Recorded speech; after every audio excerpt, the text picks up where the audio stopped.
Japanese tourist lost in New York, see? And he stopped this little New Yorker, typical little Jewish grandmother, see? And he said, could you tell me, please, how to get into Carnegie Hall?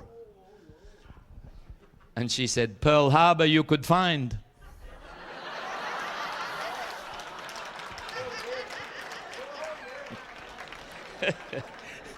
Did you hear about the Jewish fellow and the Japanese fellow went into partnership running this restaurant? They called it Sosumi.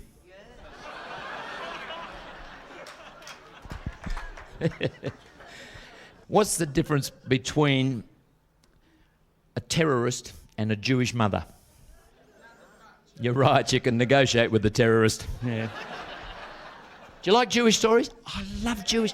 I love it because they always mock themselves, their most treasured thing. They mock themselves mercilessly, and the ending is always totally unexpected. It's like a story about the old Jewish fellows knocked down by a car. See, not badly hurt, but they've sent for the ambulance, and the old bloke's lying on the pavement, and this passerby, he's taken off his overcoat, rolled it up, propped it under the old fella's head, and he said, are you comfortable? The old fella said, I got a couple of dress shops.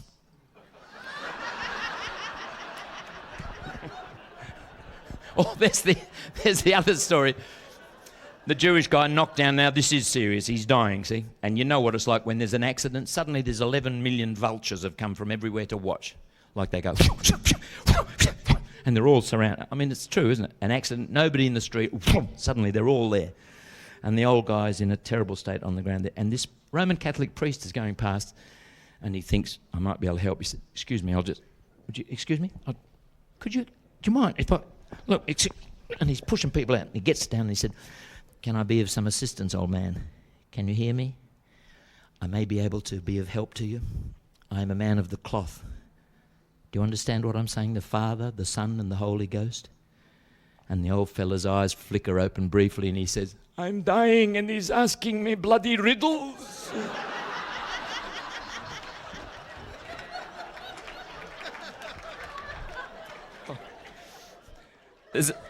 There's a knock on the door, and this little terrified old Jewish bloke comes out, opens the door, and there's three fellas, and the middle one says, would you like to join the Jehovah's Witnesses? He said, I didn't even see the accident.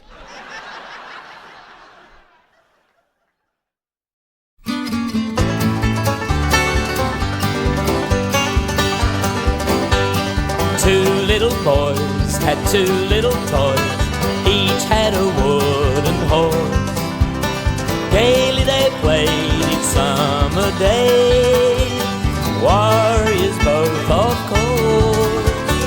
One little chap had a mishap, broke off his horse's head. Wept for his toy, then cried with joy when he heard his brother say, do you think I could leave you crying when there's room on my horse for you? I love you, Jack, and stop your crying. I can go just as fast with two. When we grow up we'll both be soldiers, and our horses will not be toys.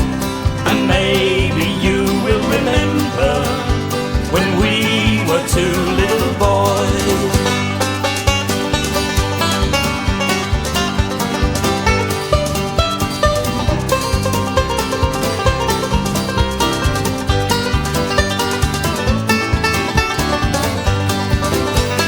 Long years have passed, war came at last, bravely they marched away. Cannon roared loud, and in that wild crowd, where wounded and dying Joe lay, then came a cry, a rider dashed by, out from the ranks of blue, galloped away to where Joe lay. Then he heard his brother say, do you think I could leave you dying when there's room on my horse for two? I love you, Joe, we'll soon be flying to the ranks of the boys in blue. Can't you see, Jack, I'm all a tremble? It may be the flash and the noise, but it may be because I remember when we were two little boys. guess it may be because I remember when we were two little boys.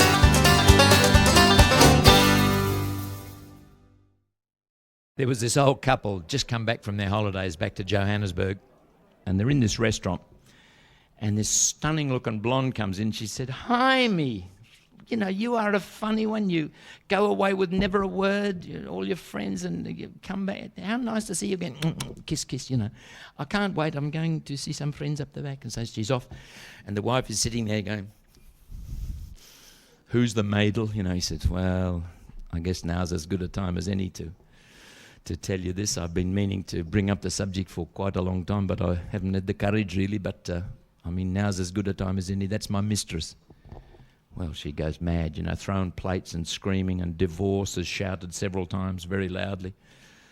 And he's calming it down, saying, "Look, okay, I mean, I'll give you a divorce if that's what you want, but, you know, I mean, I still love you, but you know," and I mean, she means nothing to me, this girl, nothing. It's a physical thing a man needs. I mean, you know, and I know that that side of our marriage was brought to an end when you said it was too messy. I understood that, you know, and I mean, but she means nothing to me. It's just a physical, I mean, but I'll give you a divorce, but think again. You've got the Mercedes 350 Sports, we've got the holiday home in Cape Town, we've got the farm here and the flat in town and the use of the rolls, and I mean, and I'll give you the generous shopping allowance, but think again. I mean, seriously, I'll give you a divorce. I don't want to, but she said, "No, maybe I've been a bit hasty." And then another girl, a blonde girl, comes in about 18, kiss, kiss, "Hi, me, I want..." She said, "Who's that?" He said, That's Abe Finkelstein's mistress." "Abe Finkelstein? Are you serious?" "Yeah. I can't believe Abe Finkelstein." "Yeah." She watches the girl going through the restaurant, and then she says, "Ours is nicer."